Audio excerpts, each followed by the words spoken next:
What's up, Broncos country? Happy Victory Monday as the Broncos beat the New York Jets 13-11.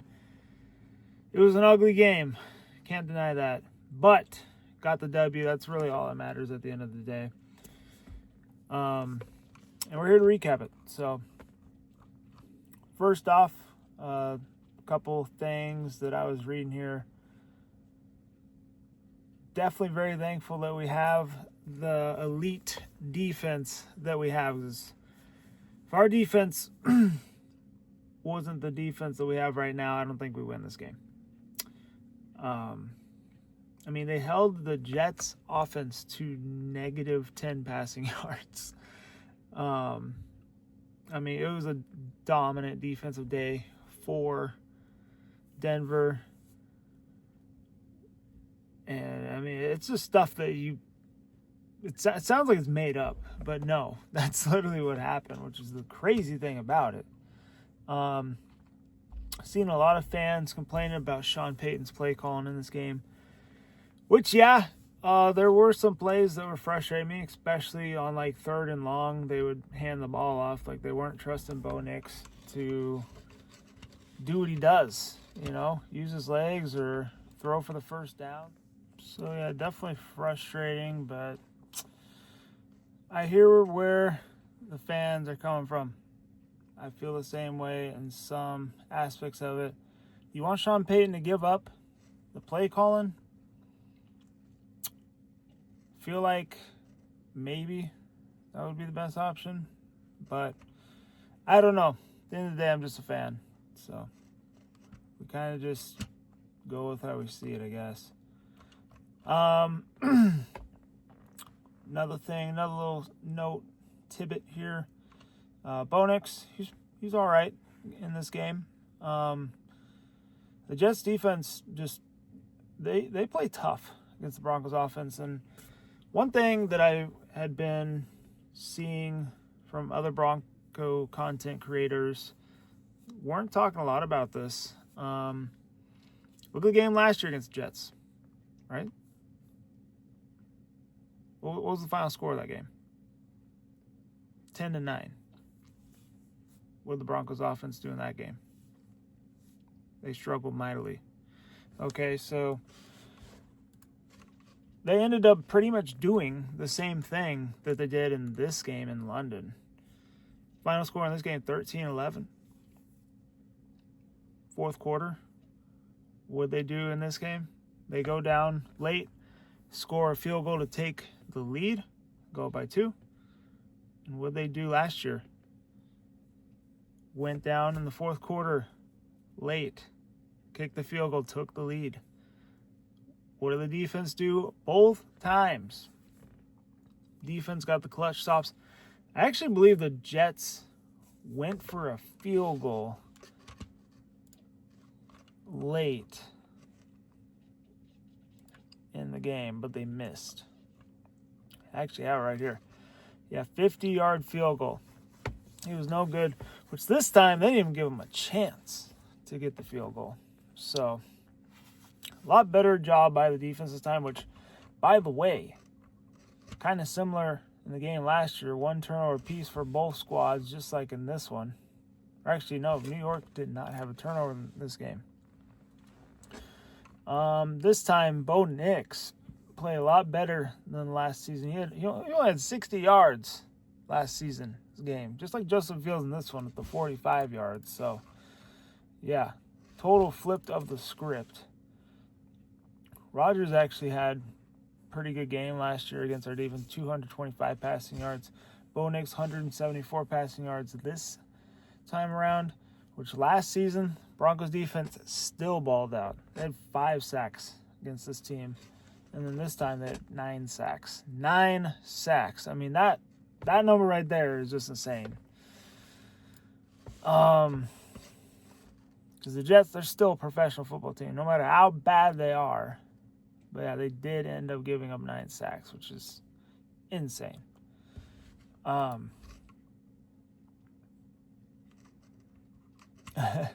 This one says, "Step it up, Troy. He has tools to be a hell of an NFL pass catcher, but he's inconsistent. Drops, the fumbles are growing tiresome. Yeah, I know. A lot of people were saying that he'd be wide receiver 2 in the preseason, and I was one of them. I was like, he's still too young. I don't think he's gotten it putting all together yet. I do like Troy Franklin, though. I think him and Bo Nix have a chemistry that you can't deny out there on the field. But I still would like to trade for a wide receiver 2, like a surefire wide receiver 2. Because I trust Courtland Sutton. I know he'll be there as long as they can get him the ball. But he needs a number 2.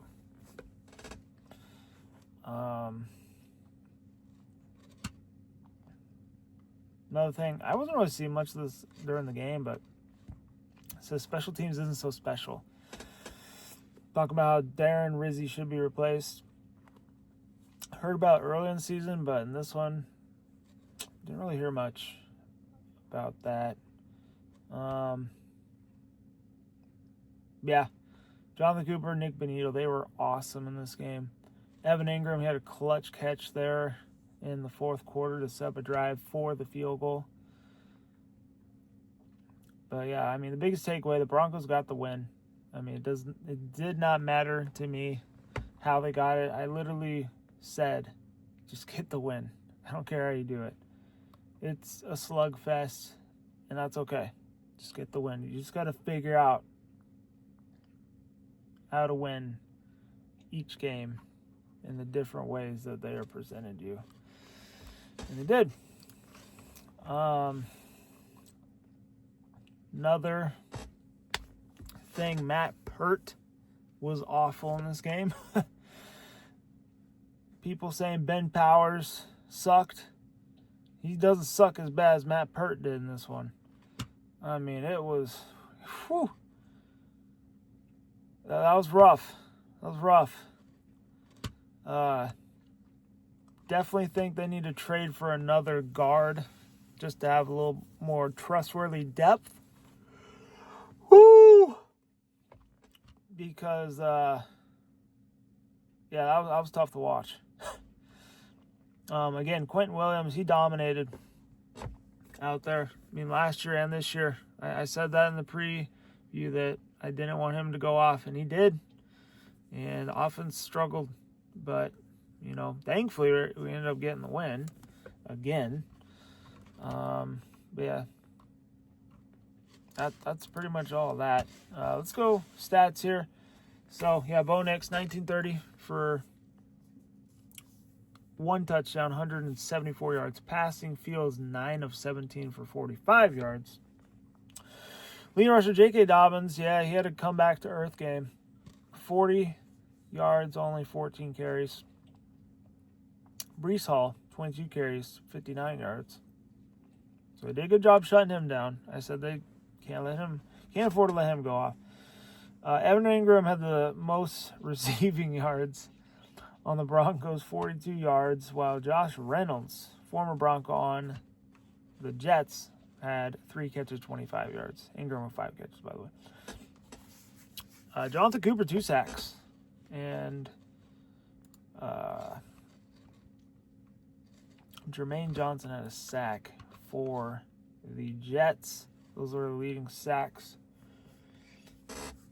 of each team. Total yards, Denver at 246, my bad. New York, total yards, they only have 82. Oh, yikes. Penalties, 6 for 37 for Denver, which is a lot better than last week. Then Jets had 2 for 15, which I felt like a lot of penalties weren't called in this one. This was just a game that was won in the trenches. It was just... They were letting the boys play, and I definitely appreciate that. I like some games like that. I felt like they played pretty fair, so... time of possession was pretty similar. Denver 31-08 to 28-52. Look at the box score here. And then we'll kind of talk a little bit about this upcoming game, and then we'll called? A recap. If I can get the thing come up here.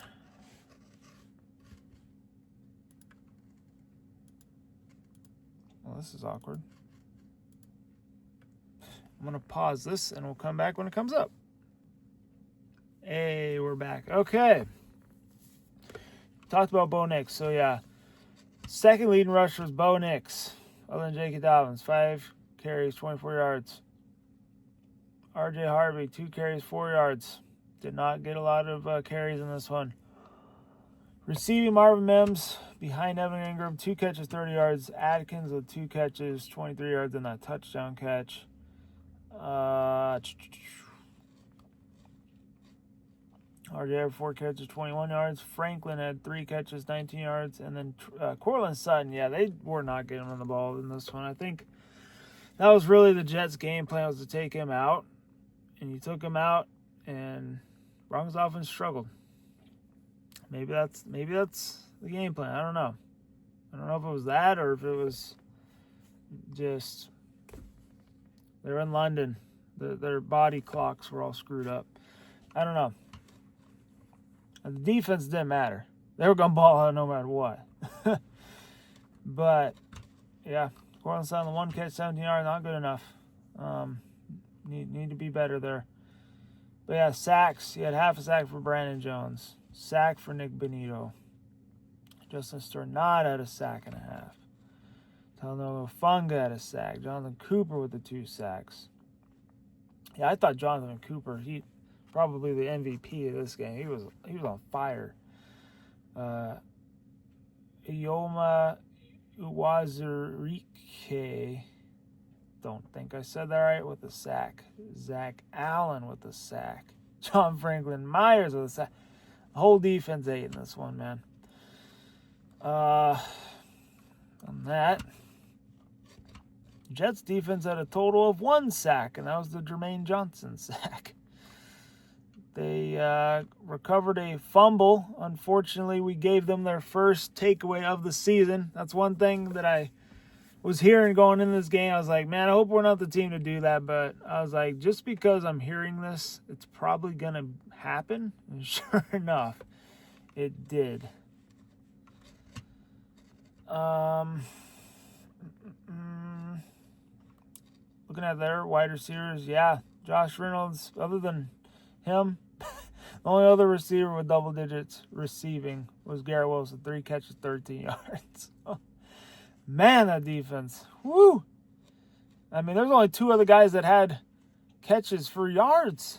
1 catch for Andrew Beck, former Bronco, for 6 yards. And Mason Taylor had a catch for 2 yards. My cousin used to play high school football with that guy. And I said in this one, I was just like, best of luck to him, but as long as it ain't against the Broncos. And we'll take that. So that was that. Other than that, they're rushing. Other than Breece Hall that we mentioned, Justin Fields, 7 carries, 31 yards. He is that dual threat quarterback. But I felt like they did a really good job keeping him where they wanted him to be in this one. So that's that. I mean, we'll have a preview in 2 days. I'm targeting Wednesday, potentially Thursday, for my preview for when the New York Giants come to town, take on the Broncos in the Mile High. Broncos right now are currently 7-point home favorites. And there is an article that I'm seeing right here. The real trap game for the Denver Broncos is clearly the Giants. So we'll have a preview, and I'll tell you guys what I think about that one coming up. But anyway, hope y'all enjoyed the vid. Hit the like button, subscribe if you're new. Other than that, stay safe, be good, go Broncos. I'll see you guys next one. Peace.